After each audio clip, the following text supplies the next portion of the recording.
মাধ্যমিক এবং উচ্চ মাধ্যমিকের উত্তরপত্র মূল্যায়নের ক্ষেত্রে একাংশ পরীক্ষকের দায়সারা গোছের মনোভাবে উদ্বিগ্ন ত্রিপুরা মধ্যশিক্ষা পর্ষদ। মূল্যায়নের ক্ষেত্রে কোনো রকম একটা নম্বর প্রদানের প্রবণতা বহুকাল আগে থেকেই রয়েছে একাংশ পরীক্ষকের মধ্যে। উত্তরপত্রে পরীক্ষার্থীদের লেখা প্রশ্নোত্তর না পড়ে তথা যাচাই না করে গড়পড়তা নম্বর দেবার অভিযোগ দীর্ঘদিনের। এবারও তার অন্যথা হয়নি বলে অভিমত সংশ্লিষ্ট তথ্যবিজ্ঞদের।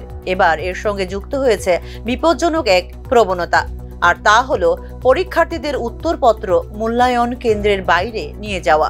উত্তরপত্র মূল্যায়ন কেন্দ্র থেকে বের করে নিজেদের বাড়ি নিয়ে যাচ্ছেন একাংশ পরীক্ষক।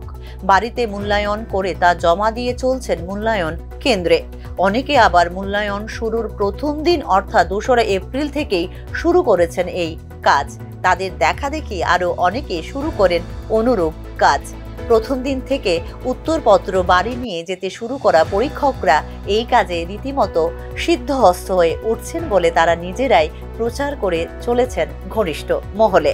প্রতি বছর এই কাজ করে চলছেন বলে বক্তব্য তাদের।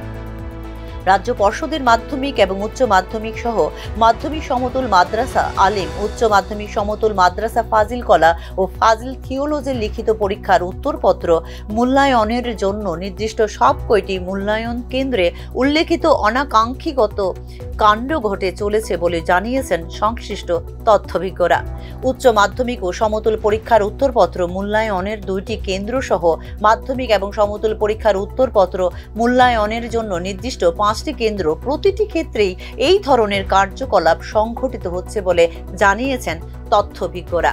শুধু তাই নয়, একদিনে কার্যত অবাস্তবোচিতভাবে 4 থেকে 5 বান্ডিল বা তারও বেশি উত্তরপত্র মূল্যায়ন করে চলেছেন একাংশ পরীক্ষক।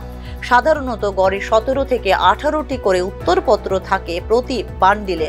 বেশি বেশি উত্তরপত্র মূল্যায়ন করে বেশি অর্থ রোজগারের আশাতে এই ধরনের কার্যকলাপ একাংশ শিক্ষকদের বলে মনে করছেন তথ্যবিজ্ঞরা।